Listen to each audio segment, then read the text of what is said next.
Hello friends, welcome to my YouTube channel.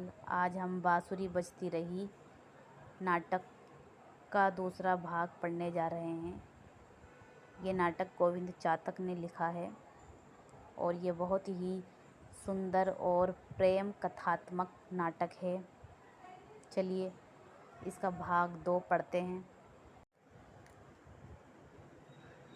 प्रकृति का गहरा स्पर्श भी प्रस्तुति में सहायक हुआ। प्रसन्ना जी ने बांसुरी की दिव्य गूंज से प्रेक्षक की चेतना को एक दिशा में प्रवाहित किया। शेरडी और बीजू ही नहीं बल्कि वेदा, भाट और जोगन भी एक दर्द को पैदा करने में सफल रहे, किंतु सबसे बड़ी समस्या थी अंतर्निहित कथ्य को उभारने में।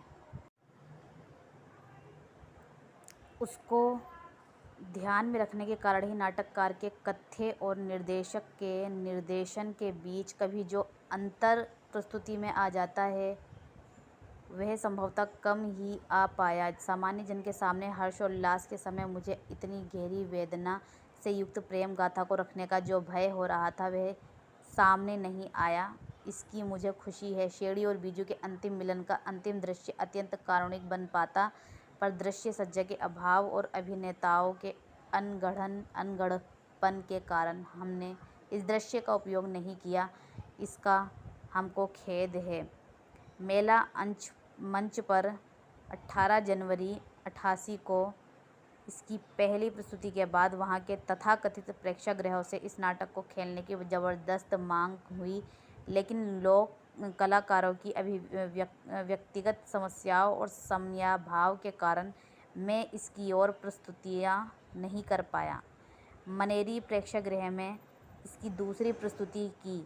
वहाँ से लौटने के बाद तीसरी प्रस्तुति के रूप में रूप सागर वीडियो के सहयोग से हमने बांसुरी बजती रही की आउटडोर शूटिंग की और अनुभव किया कि मंच की सीमाओं के बाहर यह नाटक और भी प्रभाव छोड़ने में समर्थ है। कला दर्पण के युवा कलाकारों सुभाष, सुरक्षा, वीरेंद्र, महावीर, दिनेश, सुधा, ममता, संगीता की साधना पहाड़ी क्षेत्र में रंगमंच के विकास के सपने संजोने में लगी हैं। मेरे पिता श्री सुरेंद्र सिंह रावत सुराह एवं श्रद्धेय प्रभात उप्रेती का भी योगदान भुलाया नहीं जा सकता, जिन्होंने वक्त बेवक्त मेरे टूटते मन को सहारा दिया और भरपूर सहयोग से मेरा मनोबल बढ़ाया। इस नाटक की दूसरी प्रस्तुति हीरा आर्ट थिएटर द्वारा 16, 17, 18 जनवरी 89 को श्री राम सेंटर दिल्ली में हुई। मुख्य भूमिकाएं इस प्रकार थीं। तो इसमें शेरडी, बीजानंद, वेद्या, जोगन, ढोली, काथिक अन्य आ जाते हैं। और दूसरे आवरण चित्र में मीना श्रीवास्तव, राजीव शर्मा, राजकिशोर, ज्योत्सना भाटिया, अजित मेहरोत्रा, गजराज नागर और मनीष अपनी अपनी भूमिकाओं में आते हैं।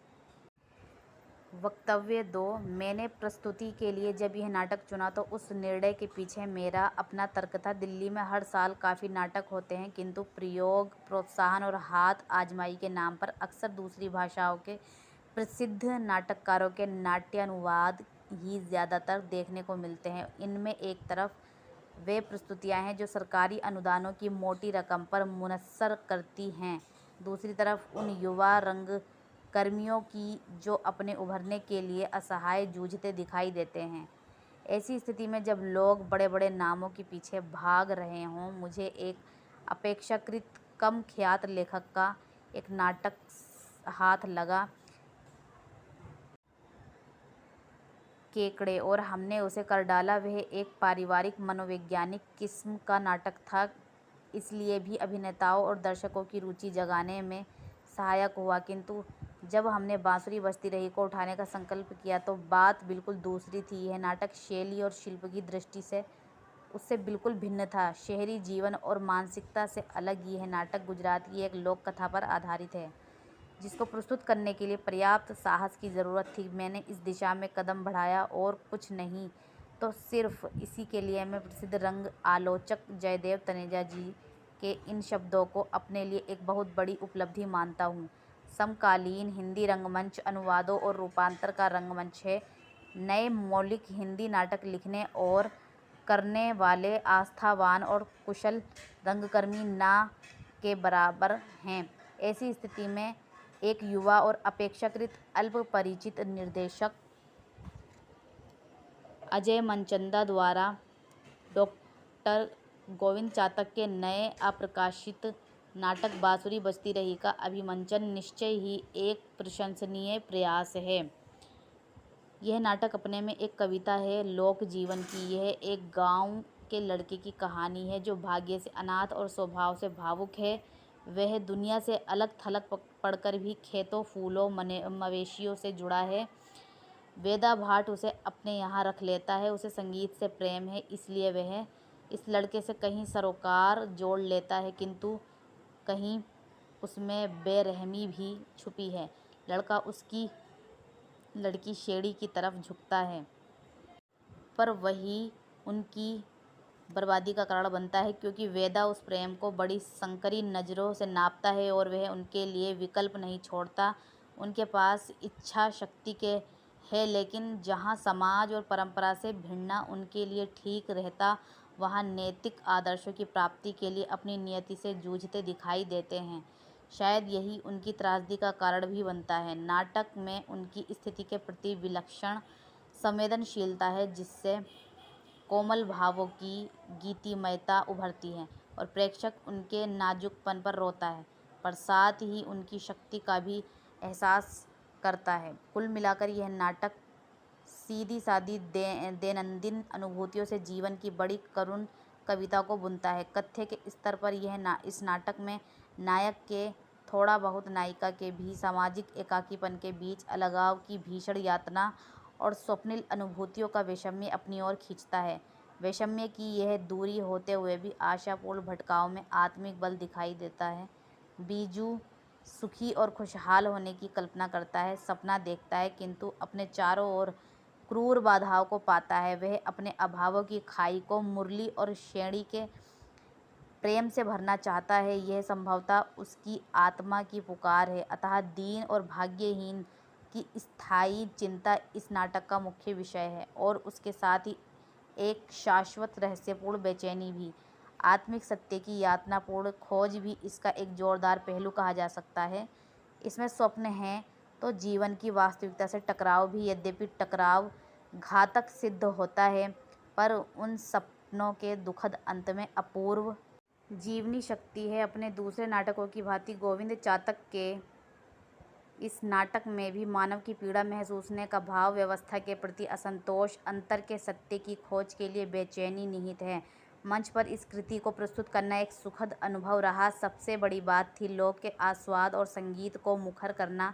संगीत की धुनों ने वातावरण निर्मित किया और दर्शक को बांधा। वैसे ढोली काथिक के संवाद दृश्य की सूचना देने में समर्थ हैं, इसलिए कोई उसके बिना भी काम निकाल लेता, पर मैंने स्थान की कमी के होते हुए भी दृश्य बंध तैयार किया। अनेक लोगों को वह सजीव लगा। मैंने उसमें यथार्थ और कल्पना का मिश्रण करने की कोशिश की। अभिनय में मीना श्रीवास्तव शेड़ी के रूप में आदि से अंत तक हावी रही। उसका अभिनय बहुत कारुणिक रहा। उसमें शब्द की जितनी भूमिका रही, उतनी ही भंगिमा और मुद्रा की भी। अंतिम स्थित दृश्य इस दृष्टि से उल्लेखनीय रहा। बीजू के रूप में राजीव शर्मा की भूमिका चुनौतीपूर्ण रही। उसे एक साथ गांव का भोला भाला, मासूम और असंभव को कर दिखाने वाला दुस्साहसी बनना था। उसने यह बखूबी कर दिखाया। वेद्या भाट की भूमिका में राजकिशोर आकर्षण का केंद्र रहा। मासूमियत के बावजूद ज्योत्सना भाटिया ने जोगन के चरित्र के विविध आयामों के साथ न्याय किया। ढोली के रूप में अजित मेहरोत्रा की भूमिका मात्र सूत्रधार की थी, पर उसने उसे मार्मिक नाटकीयता प्रदान की। वस्तुतः इस नाटक में जब जो पात्र मंच पर आता है, मंच पर पूरा अधिकार कर लेता है। एक समग्र अनुभव के रूप में सारी प्रस्तुति प्रेक्षक को श्रृंगार और करुण रस में डुबाने में सफल रही। वाचिक अभिनय में भाषा और संवादों का सौष्ठव इस नाटक की बहुत बड़ी शक्ति के रूप में सामने आया। लेखक ने संवादों को एक विशेष ताने बाने में ढालकर उन्हें जीवन के आंतरिक काव्य में ढाला है। उसमें किसी को शब्द बहुलता, विस्तार या पुनरावृत्ति लग सकती है, पर लक्ष्य अनुभूति को गहरे रंगों में प्रस्तुत करना ही लगता है। वस्तुतः किसी सूचनात्मक निबंध और रचनात्मक कृति में इस दृष्टि से फर्क होता है। इसमें संवादों में सीधा सपाटपन नहीं, कहीं पात्रों में विचारों की प्रवृत्ति है, किंतु दार्शनिकता कहकर बुरा नहीं कहा जाता है। लोक में भी लोग अपना जीवन दर्शन रखते हैं। नाटक में विवशता, इच्छा और कर्तव्य का वैचारिक द्वंद्व है, वह नहीं होता तो नाटक ही क्या होता। इसीलिए संवादों में प्रतीकात्मकता है, लेकिन वह बोझ नहीं नाटक के कथ्य को उभारती है। जो प्रतीक है वह सहज हैं और लोक में प्रचलित हैं। यह नाटक वस्तुतः लोक शैली में लिखा गया है, किंतु यह लोक नाट्य नहीं है, उसकी पुनर्रचना है। ऐसी स्थिति में प्रस्तुति में भी हमने पूर्णतः लोक नाट्य की शैली का अनुसरण नहीं किया। मेरे रंगकर्मी मित्र इस नाटक के मंचन के विषय में पहले बहुत शंकित थे। एक ही मंच पर गाँव का घर, पनघट, पहाड़, पेड़, रास्ता इत्यादि दिखाना सच में मुश्किल काम था। कुछ को यह मुश्किल आलेख लगा, कुछ को साधारण प्रेम कथा, पर मुझे यह नाटक चुनौतीपूर्ण लगा और मुझे खुशी है कि लोगों ने इसके अभिनय को सराहा और कई पत्रों, Jansatta, Rakesh Verma, Indian express, Diwan Singh बजेली, सांध्य times, Raviranjan Pandey में छपी इसकी रंग समीक्षाएं उत्साहवर्धक रहीं। ये अजय मंदा द्वारा लिखा गया वक्तव्य है। तो चलिए अब मूल कथा की ओर, यानी जो मूल नाटक है उसकी ओर चलते हैं। पनघट की प्यास। देव यात्रा के अवसर पर देवताओं की नृत्यमयी उपासना हो रही है। नृत्य के समाप्त होते ही एक संबद्ध क्रियाकलाप का प्रारंभ होता है, जिसमें ढोल, दमामा वादक आवजी दास एक और नृत्य के लिए वाद्य बजाते हैं और जनसमूह को नचाते हैं। दूसरी ओर बीच बीच में कथा भी कहते जाते हैं। इस प्रकार वे एक साथ काथिक पुराणी और वादक की भूमिका भी निभाते हैं। जनसमूह एक ओर कथा सुनता है, दूसरी ओर बीच बीच में जब कथा रुकती है और ढोली आवजी नृत्य का वाद्य बजाते हैं तो छेला जवान नाचने भी लगते हैं। ढोली गीत कथा को उठाता है और दमामा वाला अंतिम चरणों में साथ देकर लय पूरता है। ढोली कहता है, मंगलाचार मंगलाचार, काथिक खाना जस दे माथा भाग दे देवता, अन्न का कोठार दे, धन का भंडार दे देवता, घर घर में जोत जले, किसी को ना भूख दे और आंग, ना किसी को नांग दे देवता। हे देवता, कहने वाले की सुनियो, सुनने वाले की इच्छा पूरी करियो। बटोही को मारक दीजो, बांझ को पूत, निर्धन को माया और मानस के दिल में दया दीजो। विराम रात की वेला ढली हुई हैगी, बसंती बयार कली कली को चटकाए है, फूल फूल को महकाए है, आज हिया हुलसा है। यात्रा में दिशा दिशांतरों से कुसुसिया चोली पहिरे रूपवंती रसवंती नारियां और छबीले छेल इकट्ठे हुए हैं। रसिक जनों की सभा जुड़ेगी, नाच में पाँव थिरकेंगे, गान में एक साथ कई कंठ खुलेंगे और आपका यह ढोलीदास कहेगा, एक गाथा पूर्व काल की, विराम और ढोल पर थाप, जय हो। राजसभा, देव सभा, राजा भोज की सभा, गुड़ी जनन की सभा, रसिक जनन की सभा, करता जोहार, यह ढोलीदास सबन को आवे वो सभा सजाए, शीश नवाकर गुरु को मैं करता हूँ शुरू कथा। उस हंसों के जोड़े की शेड़ी बीजानंद था, जिसका नाम कैसा रहे कि गुड़ी जनन। उतरे खुद मैदान, जो देकर तन मन जबान, कर दे लीला खेल दे अलबेला, शेड़ी बीजानंद का खेला। आवे हम उन सबन को यहाँ बुलाते हैं, आवे वे हम माथा नवाते हैं, वाद्य पर थाप। तभी दर्शकों के बीच से एक व्यक्ति आंखें मलता हुआ चला आता है और कानों में उंगली डालकर ऊंची आवाज में बोलता है, दर्शक हे मेरे ढोलीदास, मैं था निद्रा में खोया, मैं था गुदगुदी रूपवंती सेज सोया, तूने जगाया मुझे, बुलाया मुझे। ढोल के शब्द से, दमामा की गूंज से, तेरी आवाज़ की डोर से बंधा मैं चला आया, पार करता जोहार करता साथ शिखरों को, अतर नदियों गाढ़ गदेरों को। अमर रहे ढोलीदास तेरी जवानी, और तू इसी तरह सभा को सजाता रहे, बहलाता रहे, गाता बजाता रहे। आज मेरे ढोलीदास इस सभा को फूल सा दिखा दे, मन को भौर सा उड़ा दे। जाकर फिर सभा में बैठ जाता है। काथिक आवजी ढोल बजाता है। ढोली, उत्तर में अम्बा मात, पूर्व में काली मात, दक्षिण दिशा में रक्षा करे कुतेश्वर महादेव, पश्चिम में सोमनाथ रक्षा करे साक्षात, जय जय गरवी गुजरात। गिरनार की पहाड़ियों को मेरा जोहार पहुँचे, उस बाकी गोरवियाली को मेरा जोहार पहुँचे। जोहार पहुँचे सदियों से वहाँ रहते चारण चरवाहों को, पर जोहार न पहुँचे कभी उस लोभी वेदा भाट को। धिक्कार पहुँचे उसको, उसके ठाट बाट को। गायों के गोठ भरे थे, भीतों पर मेढ़ों के सींग जड़े थे, भैंसों के खक बड़े थे, अन्न के कोठार पड़े थे, पर नसीब का खोट, प्रभु ने उसे सिर्फ एक बेटी दी थी। चकमक पत्थर जैसी जिससे आग पैदा होती है, और वहीं गिर के आसपास शेरों की धरती में कभी इस गांव कभी उस गांव बिरती में लोगों के ढेर चराता फिरता था निर्धुंद एक बिना माँ बाप का बेटा, नाम का बीजू बीजानंद। किस्मत के झोंकों में पला हुआ, अपने को अपने में ही भूला हुआ, छला हुआ, कोई न था उसका अपना, ना मीत थे, सिर्फ एक दर्द था जो अंदर था और बाहर सिर्फ गीत थे। फटे पुराने लीर थे पहिरे उसने, पर बादलों के बीच चांद जो डोलता था बनाकर पहना था एक मोर मुकुट उसने, और दी थी किसी ने बांस काटकर एक बांसुरी जिसमें उसका दर्द बोलता था। भटकता हुआ कहीं से एक बार वह आ पहुंचा गिर बियाली में, पनघट पर भूखा प्यासा, ढोल पर थाप।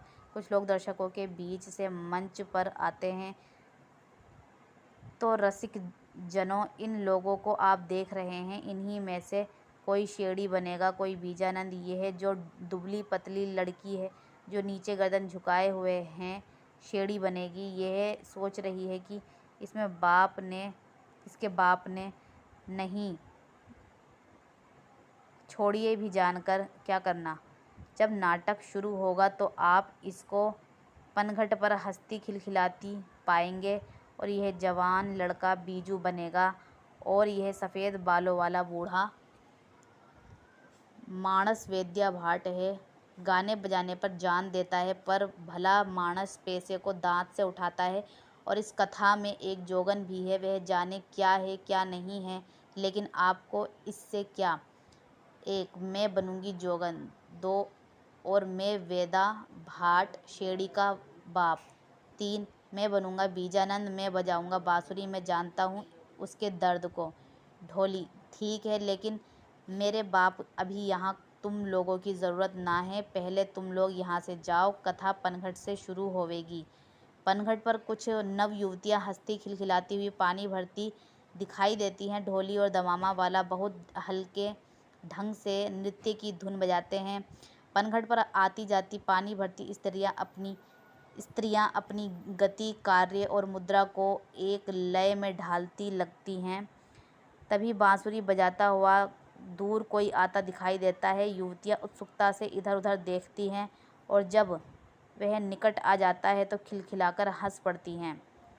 युवती 1 के है बीजानंद, पानी पीऊँगा। युवती 1 पानी, हंसती है। युवती 2 हाँ, दांत क्यों निपोरे हैं, पिलाती क्यों नहीं, अब तक तो दूहरी हुई जा रही थी।